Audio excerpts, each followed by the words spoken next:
సాధినేని యామిని అంటే గతంలో ఒక ఫైర్ బ్రాండ్గా ఉండేవాళ్ళు 2014 నుంచి 19 వరకు కూడా ఏ సోషల్ మీడియా చూసినా ట్రెండింగ్ అంతా మీదే నడిచింది. సడన్గా 19 తర్వాత ఎందుకు సైలెంట్ అయ్యారు? ఈ మధ్యలో ఏమన్నా ఎందువల్ల గ్యాప్ అయిందంటారు? గ్యాప్ ఏమీ లేదండి. పొలిటికల్గా కూడా చూస్తే చాలా ఫైర్గా ఉండేవాళ్ళు, డిబేట్లో కానీ మీడియా పరంగా కానీ పార్టీ పరంగా మీకు ఇచ్చినటువంటి పదవిని కూడా చాలా ఫుల్ఫిల్ చేశారు అధికార ప్రతినిధానికి. ఎందుకు మళ్ళీ ఒకేసారి డౌన్ఫాల్లోకి వచ్చింది? లేదు, నేను తెలుగుదేశం పార్టీలో అధికార ప్రతినిధిలాగా ఉన్నప్పుడు ఒక అధికార ప్రతినిధిలాగా అంటే పార్టీ ప్రతినిధిలాగా తెలుగుదేశం పార్టీ పైన కానీ అప్పుడు ఉన్నటువంటి మా పార్టీ నాయకుడి పైన కానీ ఎవరైనా సరే విమర్శలు చేస్తే ప్రతి విమర్శలు చేయడము, ఘాటుగా ధీటుగా సమాధానం చెప్పడం అనేది అది నా బాధ్యత. అంతేగాని నాకు వేరే ఎవరిపైనో నేను అంటున్నాను దానిలో భాగంగానే ఆ రోజున పవన్ కళ్యాణ్ కూడా విమర్శించారు. అదే చెప్తున్నాను కదండి, అదే చెప్తున్నాను. అంటే అప్పుడు నా పార్టీ ఉన్నటువంటి నా పార్టీ తీసుకున్న స్టాండ్ ప్రకారంగా కొన్ని సార్లు విమర్శలు అలా ఘాటుగా ప్రతిస్పందిస్తూ ఉంటాం. అంతేకాని చాలా సందర్భాలు కూడా చెప్పాను, పవన్ కళ్యాణ్ గారికి నేను అతిపెద్ద ఫ్యాన్ని చిన్నప్పటి నుంచి కూడా. సో అక్కడ ఏంటంటే నేను ఒక పార్టీలో ఉన్నాను, నా పని నేను చేశాను. అది దాన్ని సంబంధించి నాకేం వాడితే వ్యక్తిగతంగా ద్వేషము స్నేహము వేరే ఏం ఉండదు కదా, నాకేం సంబంధం అండి మిగతా వాటితోటి. అది అయిపోయిన తర్వాత భారతీయ జనతా పార్టీలోకి వచ్చిన తర్వాత నేను దాదాపుగా ఒక 2-3 ఏళ్ళ పాటు సామాన్య కార్యకర్తలాగా ఉన్నాను, నాకు ఎటువంటి బాధ్యత లేదు. సో ఒక మండల ఇన్ఛార్జ్ లాగా తర్వాత ఇచ్చారు, నా మండలంకి నేను తిరిగి తాడికొండ మండలంలో నా పని నేను పార్టీ పని చేసుకున్నాను.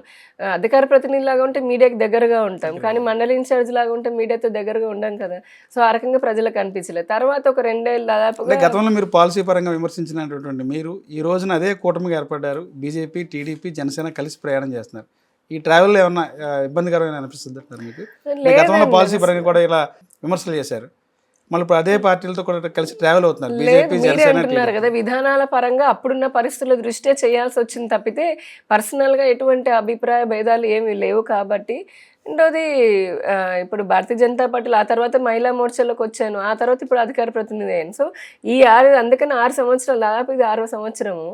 ఈ 6 సంవత్సరాల్లో వివిధ బాధ్యతల్లో పార్టీ ఇచ్చినటువంటి చేసుకుంటూ వచ్చాను. ఇప్పుడు కూటమి జతకట్టింది ఎలక్షన్స్కి ముందు. ఎందుకనంటే జగన్మోహన్ రెడ్డి గారి విపరీతమైనటువంటి విధ్వంసక నిరంకుశ అవినీతి, ఇంకా ఒకటే ఉంటే ఆయనకి చెప్పాలంటే A to Z అన్నట్టుగా ఆల్ఫాబెట్స్ అని చెప్పినా సరిపోవేమో. తెలుగు అక్షరాలు 56 అక్షరాలకు చెప్పొచ్చు ఆయన పైన వర్ణమాల. 30 ఏళ్ళలో జరిగినటువంటి అభివృద్ధి 5 సంవత్సరాలు పనిచేసామని చెప్పి కూడా చేసామని చెప్పి జగన్ చెప్తారు, మీరేం మొత్తం అవినీతి ఆరోపణలు అని చెప్పి చెప్తున్నారు. ఏటి నుంచి అడ్డు వరకు అంటున్నారు. అంటే జగన్ గారు నిజంగా అంత చేసి ఉండుంటే గనక ప్రజలు ఈ రోజున ఆయన చెప్పుకుని ఉంటే ప్రజలు చాలా ఆదరించే వాళ్ళు కదా. మరీ 11 సీట్లకైతే కూర్చోపెట్టే వాళ్ళు కాదు కదా.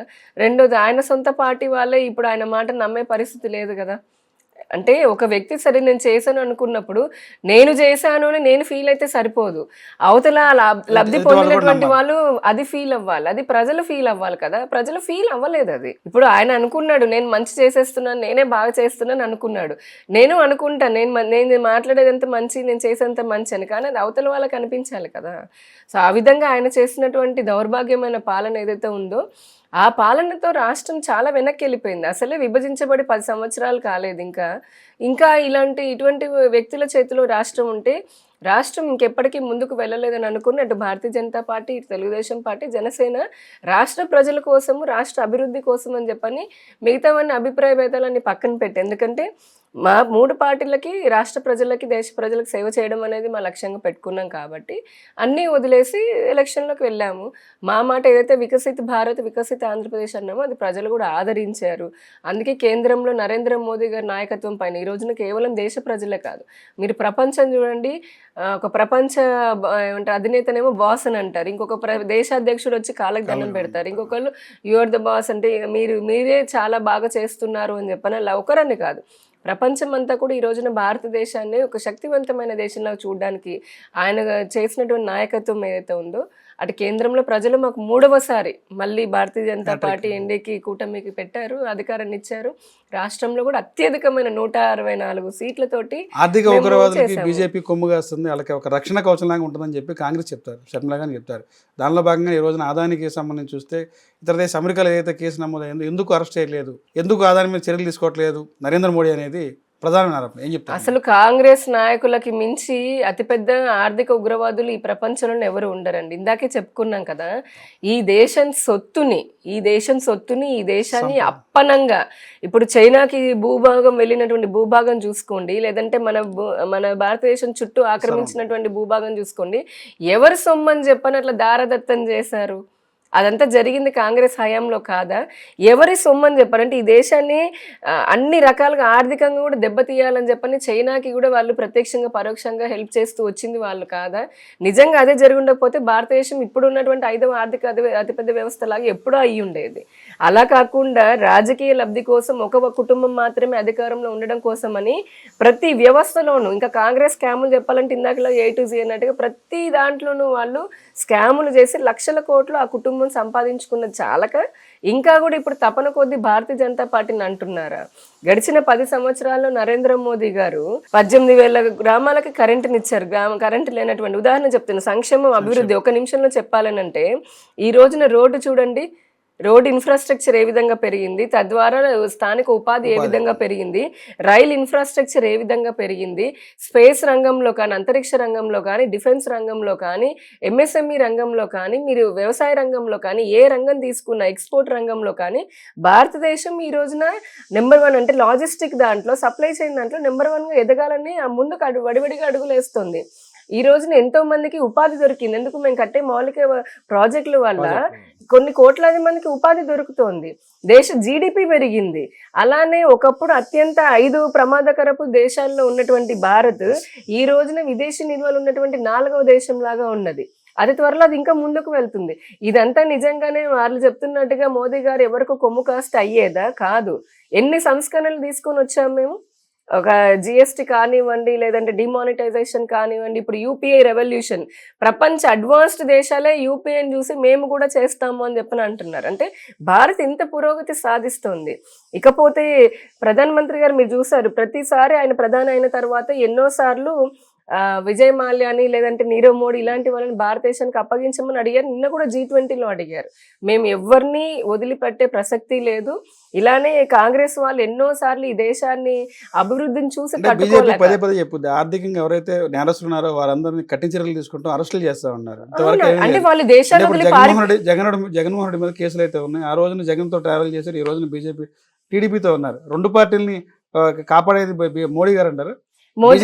ప్రధానమంత్రికే గనక డైరెక్ట్ ఒక ముఖ్యమంత్రిని తీసుకొచ్చి అరెస్ట్ చేసి లేదంటే తీర్పు ఇచ్చేటటువంటి ఉంటే ఈ పార్టీకి రాహుల్ గాంధీ, ఈ మాట్లాడేటటువంటి సోనియా గాంధీ వీళ్ళెవరు బయట ఉండేవాళ్ళు కాదేమో. అది చేయాల్సిన పని మోడీ నేను అదే చెప్తాను. ఆవిడ చెప్తున్నాను అసలు ఆ పార్టీ వాళ్ళే పెద్ద ఆస్తులు. ఇప్పుడు షర్మిల గారు కానీ లేదంటే ఇప్పుడు జగన్మోహన్ రెడ్డి వాళ్ళన్న కుటుంబ సభ్యులే వీళ్ళు ఆస్తుల విషయం వచ్చి తగాదా పడి లేదంటే ఎంత దోచుకున్నారో ఎంత దాచుకున్నారో కూడా తెలియనటువంటి పరిస్థితి ఉంది. అలాంటి వాళ్ళు మాట్లాడుతున్నారా? లేదా కాంగ్రెస్ పార్టీ ఇంతకు ముందు నేను చెప్పినట్టుగా ఆ కాంగ్రెస్ పార్టీ రిప్రజెంటేటివ్ గా ఉన్నటువంటి ఈవిడ మాట్లాడే మాటలకి శాంక్టిటీ అనేది ఉండనే ఉండదు. ఎందుకంటే గురుగింద తన నలుపు తెలియదని చెప్పన్నట్టుగా ఈ దేశాన్ని అన్ని రంగాల్లో అన్ని విధాలుగా భ్రష్టు పట్టించినటువంటి కాంగ్రెస్ బీజేపీని కానీ ముఖ్యంగా నరేంద్ర మోదీ గారిని అనేటటువంటి నైతిక హక్కు కూడా వాళ్ళకి లేదు. భారతీయ జనతా పార్టీ మీరు చూడండి, లిక్కర్ స్కామ్ లో కానీ లేదంటే ఇంకా ముఖ్యమంత్రుల పైన కూడా, అంటే స్వతంత్ర సంస్థలైనటువంటి ఈడీ కానీ సిబిఐ కానీ లేదా జ్యుడిషియరీ సిస్టమ్ కోర్టుల్లో ఉన్నప్పుడు వాళ్ళని ఇన్ఫ్లుయెన్స్ చేసేంత కాంగ్రెస్ లాంటి బుద్ధి బీజేపీకి లేదు. అందుకనే వాళ్ళు కోర్టు పరిధిలో ఉందనుకోండి వాళ్ళు తీసుకుంటున్నారు నిర్ణయం. ఎవరు చేసింది కాంగ్రెస్. అసలు కాంగ్రెస్ పాలించిన సమయంలో మీరు ఈడీ లేదా సిబిఐ అనేవి బతికున్నాయా అన్నది కూడా ఎవరికి తెలిసేది కాదు కదా. ఎందుకంటే ఆ వ్యవస్థ లేదు, అంతా మోనోపలి. హైకమాండ్ అలా హైకమాండ్ అలా పెట్టుంటే ఇలా మాట్లాడడానికి బయటే ఉండేవాళ్ళు కాదని నేను చెప్తున్నాను. ఈ రోజున అలా పెట్టుంటే రాహుల్ గాంధీ బయట ఉండేవారా, లేకపోతే సోనియా గాంధీ బయట ఉండేదా, లేదంటే కనుక ఇంకా ఎవరెవరు మమతా బెనర్జీ బయట ఉండేదా? మేము ఎప్పుడు రాజకీయ కక్షలకి ఎప్పుడు చూడలేదు. కాకపోతే ఈడీకి సిబిఐ ఇటువంటి స్వతంత్ర సంస్థలకి వాటి స్వేచ్ఛ వాటికి ఇచ్చాము.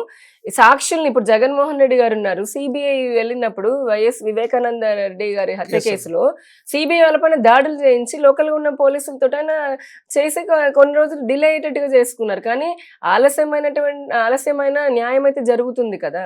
కోర్టు పరిధిలో ఉన్నటువంటివి జ్యుడిషియరీ సిస్టమ్ తప్పకుండా ఒక రోజు అటు ఇటు అయినా, ఎందుకంటే జ్యుడిషియల్ సిస్టమ్ లో కూడా 150 సంవత్సరాల నుంచి ఉన్నటువంటి పాత చింతకాయ పచ్చడి పద్ధతిలో ఉంటే అవి కూడా మార్చాం మేము. ఇంకా చెప్పాలంటే 150 సంవత్సరాల బ్రిటిష్ చట్టాలను కూడా మార్చింది భారతీయ న్యాయ సంహిత అని.